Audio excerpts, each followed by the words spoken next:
Halo sobat semuanya, dimanapun kalian berada. Saya mendoakan semoga kalian selalu diberikan kesehatan dan dimudahkan rezekinya. Amin. Pada kesempatan kali ini, saya akan memberikan beberapa rekomendasi film-film kolosal terbaik yang kisahnya diangkat dari sejarah nyata. Tentunya film-film ini menyuguhkan pertempuran pada zaman dulu dengan visualisasi yang sangat epik dan sangat layak untuk menjadi rekomendasi tontonan Anda semuanya. Berikut ini adalah rekomendasi film kolosal yang diangkat dari kisah nyata versi IQ Story.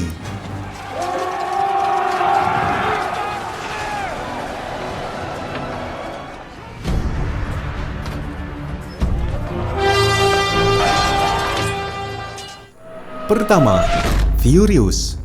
Film ini menceritakan tentang seorang ksatria yang berasal dari bangsa Rus kuno bernama Bogatyr Evati Kolovrat, seperti yang tercatat dalam The Tale of Destruction of Ryazan pada abad ke-16.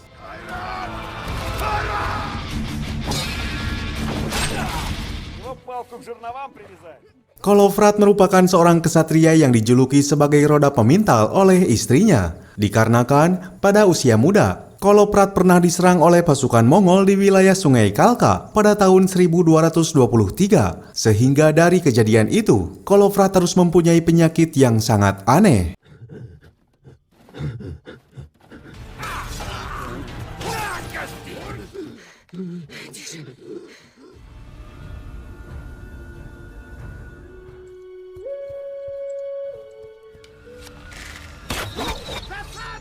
Singkat cerita, di saat dirinya telah menikah dan mempunyai anak, Kolovrat harus menghadapi invasi militer dari pasukan Mongol, yang kala itu dipimpin oleh Batukan, salah satu cucu dari Genghis Khan pada tahun 1237.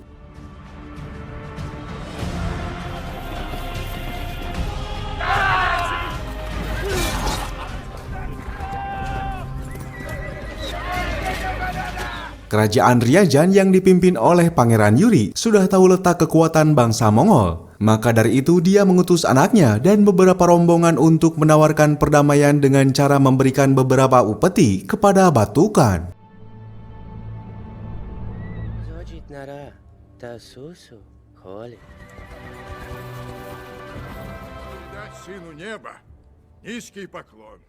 Akan tetapi, pesan perdamaian yang dibawa oleh kerajaan Ryazan ternodai setelah mereka tahu bahwa pasukan Mongol menjadikan orang-orang Rus kuno sebagai budak. Dan dari itu pula, pertempuran antara Kolovrat dan pasukan Mongol terjadi yang membuat anak dari Pangeran Yuri harus gugur di sana.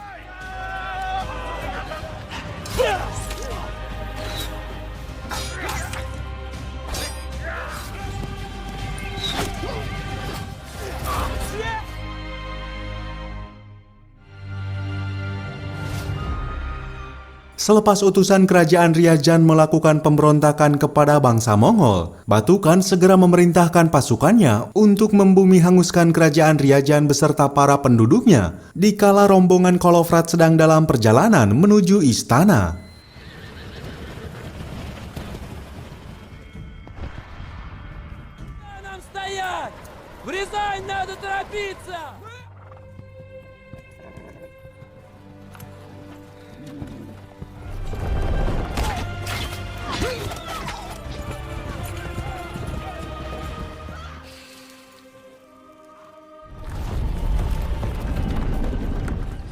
Melihat kerajaan Ryazan yang telah hancur menjadi abu, Kolovrat segera mengumpulkan warga yang selamat untuk melakukan aksi pembalasan kepada pasukan Mongol. Hingga dari aksi tersebut membuat sebagian kem-kem bangsa Mongol harus hancur dan membuat pasukan Mongol dilanda teror hantu.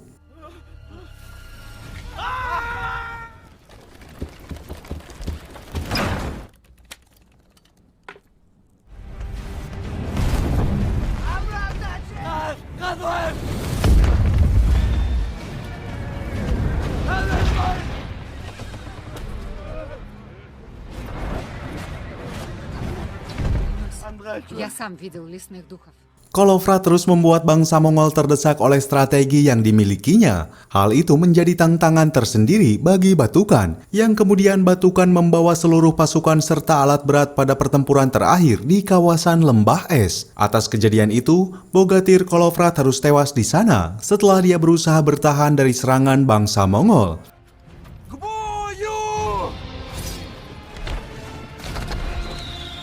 Позвольте, я убью его. Мамка. Держать строй!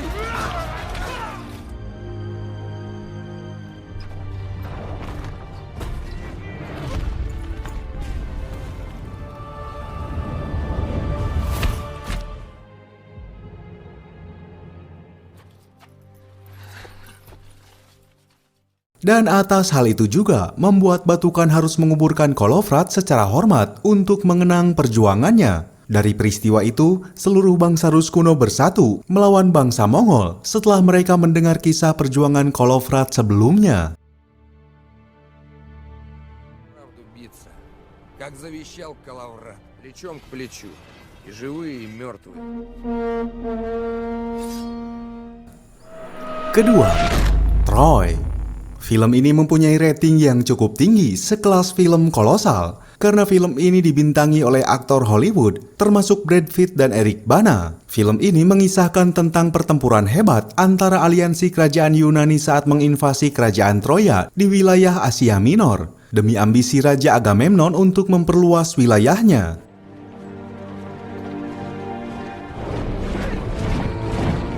Hiding behind your high walls. Valiant of you. 3.200 tahun yang lalu, kala itu Yunani mempunyai kerajaan-kerajaan besar di wilayahnya, termasuk kerajaan Mycenae yang dipimpin oleh Raja Agamemnon. Dia seorang raja ambisius yang mempunyai tujuan untuk menjadikan dirinya sebagai penguasa tunggal di Yunani. Maka dari itu Agamemnon terus berusaha menaklukkan seluruh kerajaan Yunani di bawah pemerintahannya. Hal tersebut juga dikarenakan dia sendiri mempunyai seorang prajurit yang tak biasa dan merupakan titisan dewa, yang tak lain dia adalah Achilles. Has this effect on many heroes.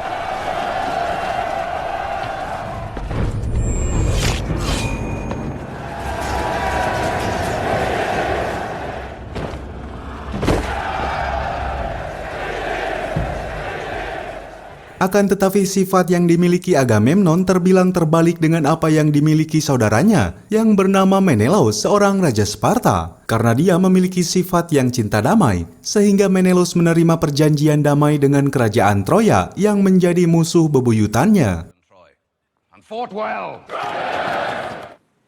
Between Troy and Sparta.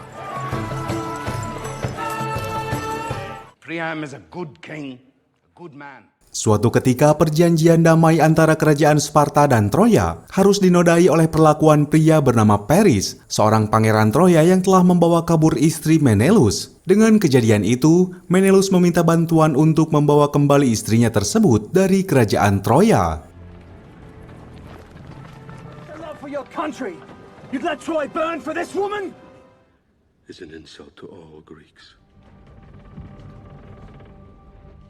Mendengar permasalahan dari saudaranya tersebut, Raja Agamemnon langsung menyetujuinya. Pasalnya dia sendiri sudah berencana akan menginvasi kerajaan Troya. Dan dari kejadian itu, Agamemnon memanfaatkan situasi perselisihan ini untuk melaksanakan ambisinya. Kemudian dia mengirim utusan ke semua kerajaan Yunani yang berada di bawah naungannya untuk menyerang kerajaan Troya, termasuk melibatkan Achilles sebagai kesatria andalannya.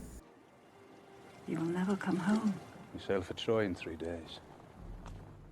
Tetapi Achilles menolak permintaannya tersebut karena dia meyakini penyerangan terhadap kerajaan Troya merupakan ambisi tersendiri dari Agamemnon. Namun Odysseus Raja Ithaka menyarankan kepada Achilles bahwa dalam misi penyerangan tersebut, Achilles dapat menjadi sosok orang yang terkenal apabila dia ikut terlibat. Maka dari itu Achilles menyetujui ajakan dari Raja Odysseus.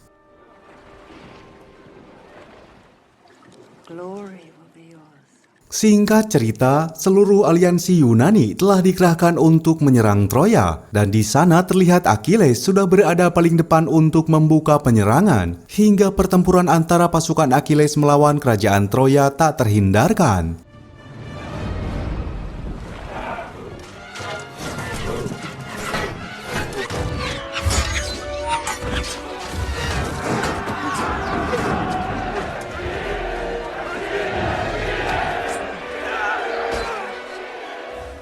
Sosok Achilles di dalam pertempuran menjadi bahan perbincangan hangat di kalangan para petinggi kerajaan Troya setelah dirinya mampu menguasai pesisir pantai dan kuil dewa Apollo. Walaupun di sisi lain, Raja Agamemnon merasa iri kepada Achilles yang seakan-akan ini adalah peperangannya.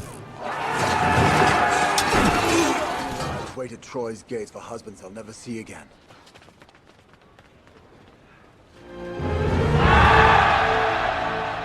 Dari keadaan itu, Agamemnon membuat pilihan yang merugikan Achilles dan menjadi efek kerugian tersendiri dari aliansi Yunani. Pasalnya dalam penyerangan kedua, Achilles tak dilibatkan di dalam pertempuran, yang membuat Raja Menelaus harus meregang nyawa oleh Pangeran Hektor.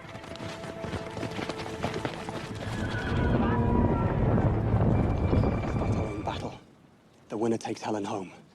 Get up.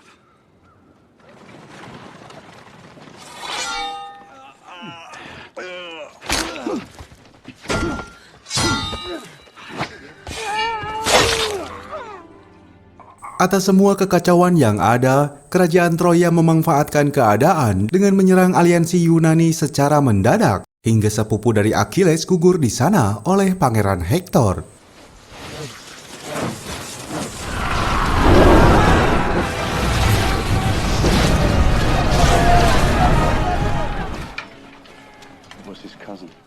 Mendengar kematian dari sepupunya, Achilles memberanikan untuk menantang Hektor seorang diri demi mengusung balas dendam, yang kemudian Hektor dapat dibunuh oleh Achilles. Hector! Hector, the fool who thought he killed Achilles.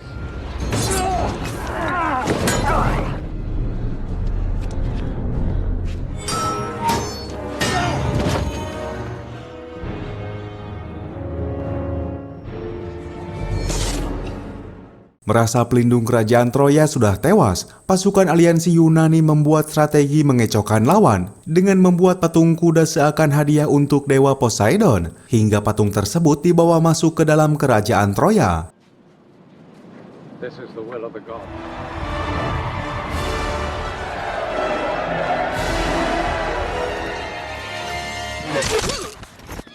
Dalam keadaan hening pada malam harinya, pasukan aliansi Yunani yang berada di dalam patung tersebut segera membakar rumah-rumah dan membantai seluruh warga Troya.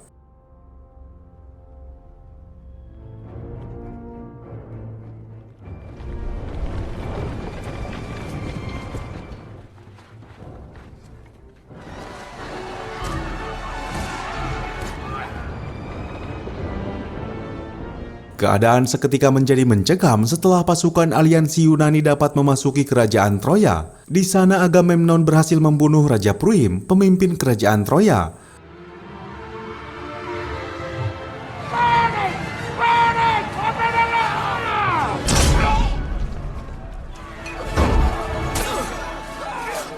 Namun nasib sial juga menimpa Achilles ketika dia sedang menolong seorang wanita yang didambakannya. Dia terkena anak panah yang dilesatkan oleh Pangeran Paris, yang seketika itu juga Achilles gugur di sana. Walaupun dengan kematian Achilles dan Raja Agamemnon, aliansi Yunani dapat menaklukkan kerajaan Troya, sehingga ambisi dari Raja Agamemnon dapat terpenuhi.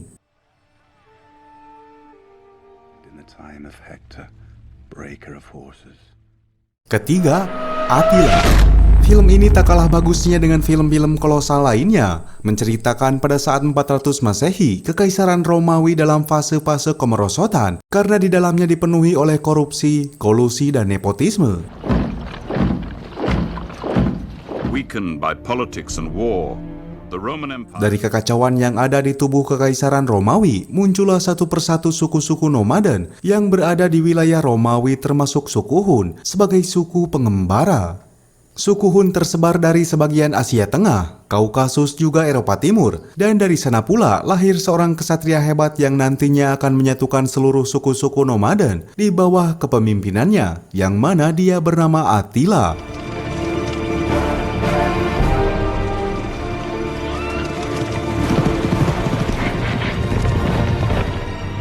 Saat masih berusia kecil, Attila sudah mahir menggunakan busur panah dan pedang atas didikan dari sang ayah yang bernama Munzuk, seorang tetua dari suku Hun.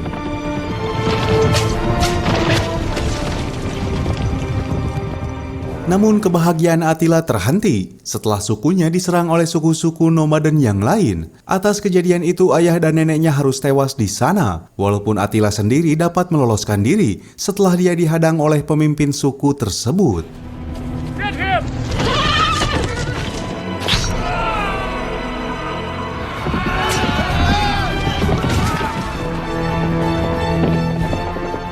Dalam pengembaraannya seorang diri, Attila sampai di wilayah padang rumput yang luas. Namun dari sana dia dihadapkan oleh sekelompok suku nomaden yang lain, yang mana kelompok tersebut dipimpin oleh seorang tetua bernama Rua.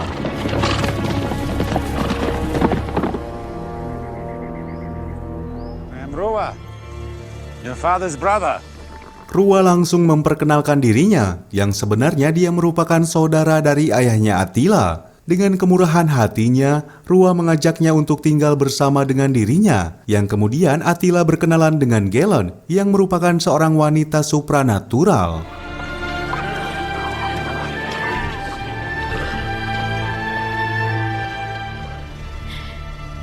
I'm Galen. Dalam perkenalannya itu, Galen sudah mengetahui tanda-tanda di dalam diri Attila sebagai calon Raja Hun terkuat. Maka dari itu, Galen menjadi sosok yang akan menuntun Attila dalam masa depannya. I had a vision yesterday. A girl. Are you blind? You look like an old woman. Hingga singkat cerita Attila sudah menjadi dewasa dan menjadi orang terpercaya bagi Rua. Karena Attila sendiri dapat membuktikan kontribusinya sebagai komandan setelah dirinya mampu mendapatkan harta rampasan perang untuk diberikan kepada Rua. Walaupun dari jasanya itu mendapat kecaman dari Bleda yang merupakan anak dari Rua.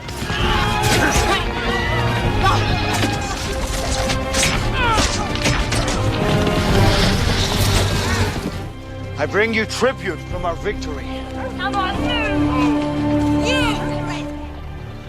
Our victory over.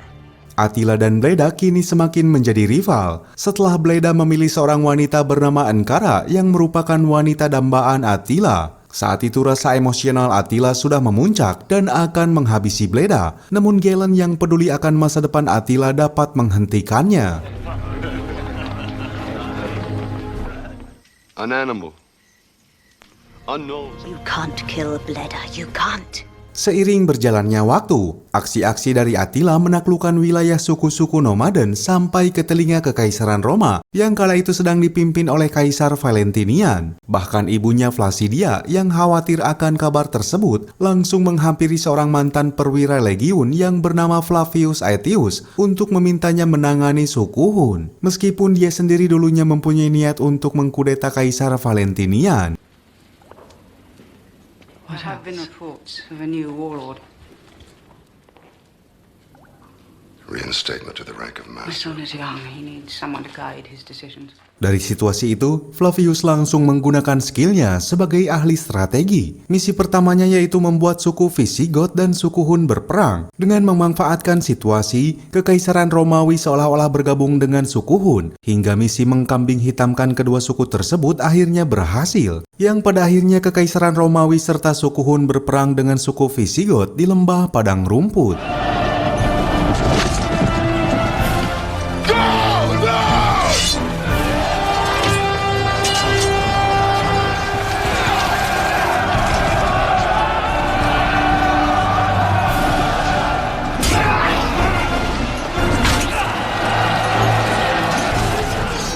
Peperangan itu dimenangkan oleh suku Hun dan Kekaisaran Romawi, yang keduanya mendapat harta rampasan perang serta budak-budak untuk dimanfaatkan. Dan di sisi lain, Flavius berhasil membuat sosok Attila sebagai sekutu Roma.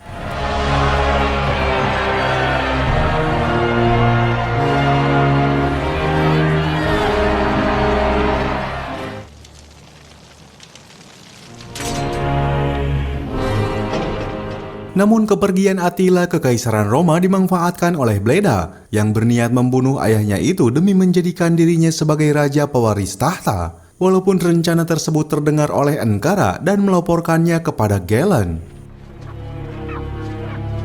like to drink ale in the mid-morning.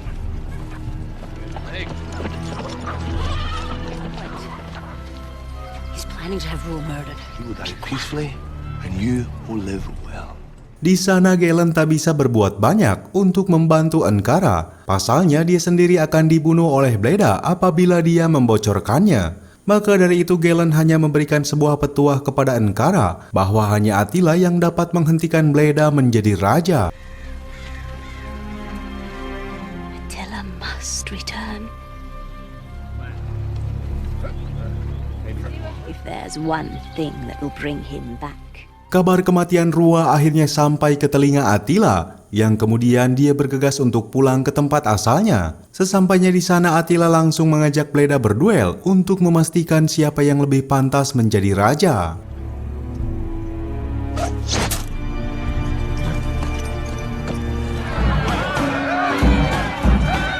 Let the strongest prevail.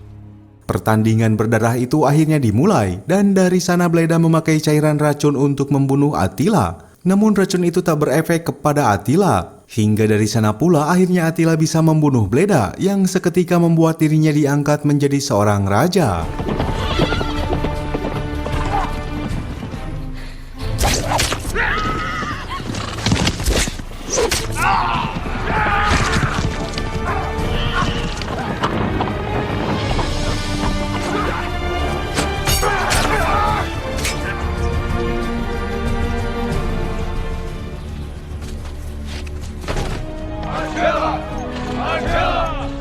Setelah menjadi raja, Attila terus berupaya meluaskan wilayah kekuasaannya hingga berambisi untuk menaklukkan Romawi.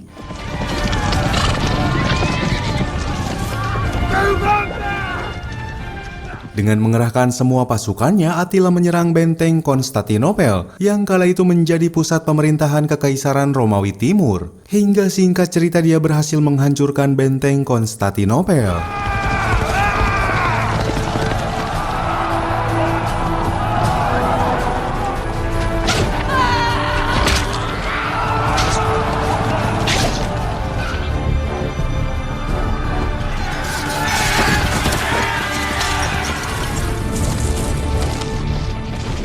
Setelah itu Attila bergerak ke arah basis Romawi Barat. Namun dari insting Flavius mampu menghadang pasukan suku Hun di padang rumput. Yang kala itu Romawi Barat dan suku Visigoth melakukan kerjasama. Akhirnya di sana menjadi tempat peperangan bagi kedua kubu. Dengan hasil peperangan tersebut dimenangkan oleh Romawi setelah pedang dewa milik Attila harus patah.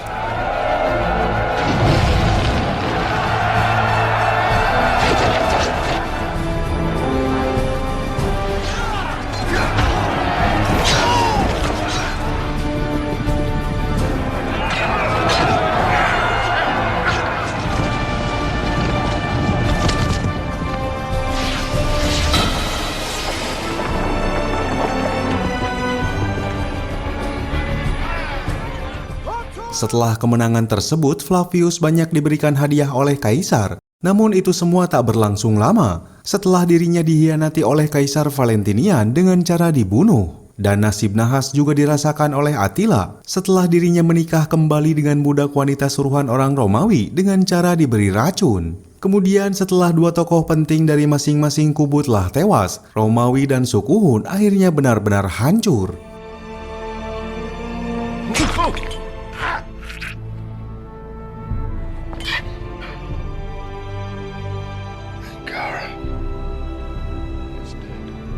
There was no one capable of protecting Rome.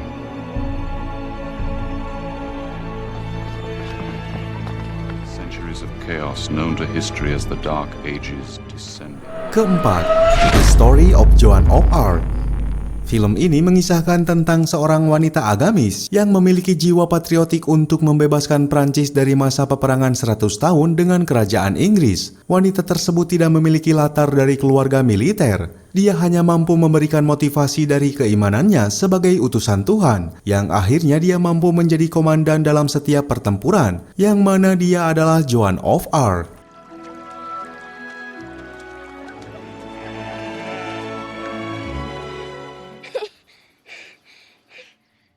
Joan merupakan wanita dari kalangan orang biasa yang sehari-hari hanya menghabiskan waktu di gereja. Namun di saat kerajaan Inggris dapat menginvasi sebagian wilayah Prancis, pasukan Inggris dengan gampang membunuh setiap warga Prancis, termasuk kakak dari Joan yang bernama Catherine, yang menjadi korban kekejian dari tentara Inggris.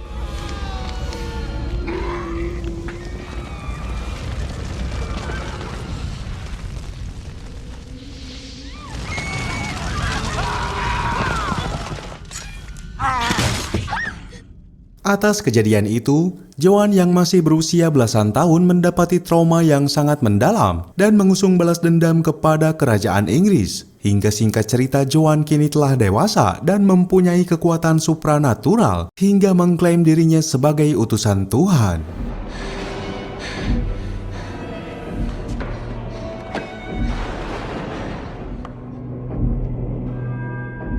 Keadaan Prancis waktu itu sangat mengkhawatirkan, sampai pusat pemerintahannya harus ditarik ke wilayah Chinon. Pasalnya wilayah kota Paris dan kota Reims sudah berada di tangan Inggris.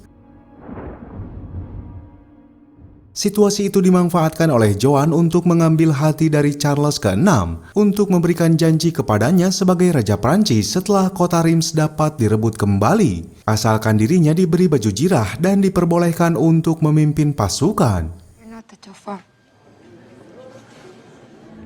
I must save France from her enemies.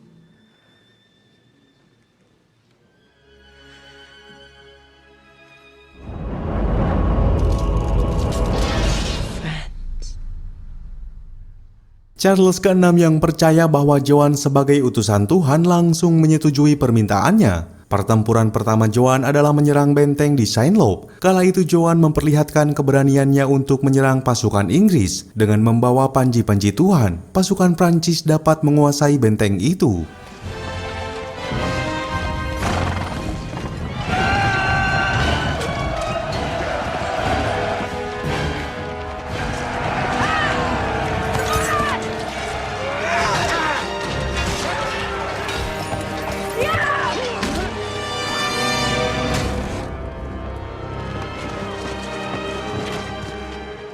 Determinasi Joan di medan perang telah tersebar di kalangan orang-orang Inggris, termasuk Glasdale, sebagai komandan Inggris dari benteng Turellis. Di sana Joan meminta dengan damai kepada tentara Inggris untuk pulang ke tanah airnya. Namun ajakan dari Joan dibalas dengan cacian dan hinaan, yang membuat Joan meminta kepada setiap pasukannya untuk menyerang benteng Turellis secara all out. Hey, go back to your pigsty!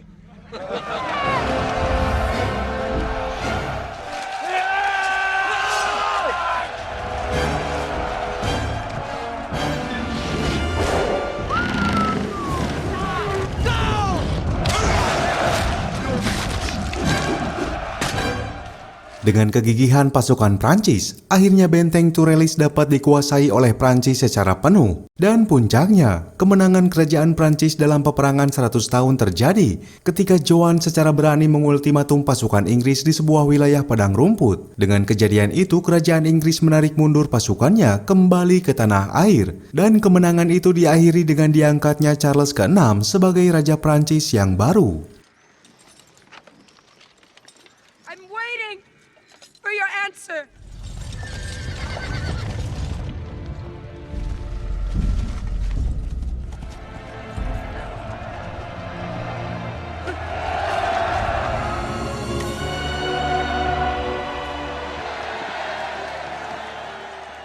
Setelah semua niatnya terpenuhi, Joan akhirnya dihianati oleh para petinggi kerajaan Prancis setelah dirinya tak dapat mengabulkan permintaannya di pertempuran terakhirnya. Hingga akhirnya Joan harus ditangkap oleh pasukan Burgundi dan dijual ke kalangan bangsawan Inggris.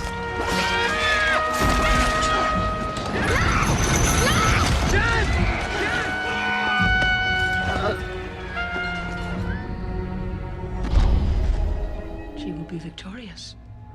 But her army is so much smaller. My king will pay. Dari sana Joan menjalani hukumannya mulai dari hukuman terkecil hingga terbesar. Dan pada 30 Mei 1431, Joan harus dihukum mati dengan cara dibakar di wilayah Pasar Rouen oleh kerajaan Inggris.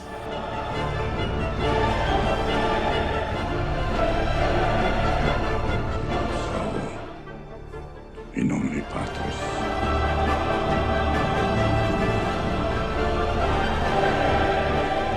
Dari semua peristiwa yang terjadi, akhirnya Joan bisa dianggap sebagai pahlawan oleh warga Prancis. Dan tak hanya itu, setelah 500 tahun kemudian, Joan of Arc diakui kisahnya oleh Gereja Vatikan. Dan itulah beberapa rekomendasi film kolosal yang kisahnya diangkat dari kisah nyata. Semoga bisa bermanfaat dan sampai jumpa lagi di konten berikutnya.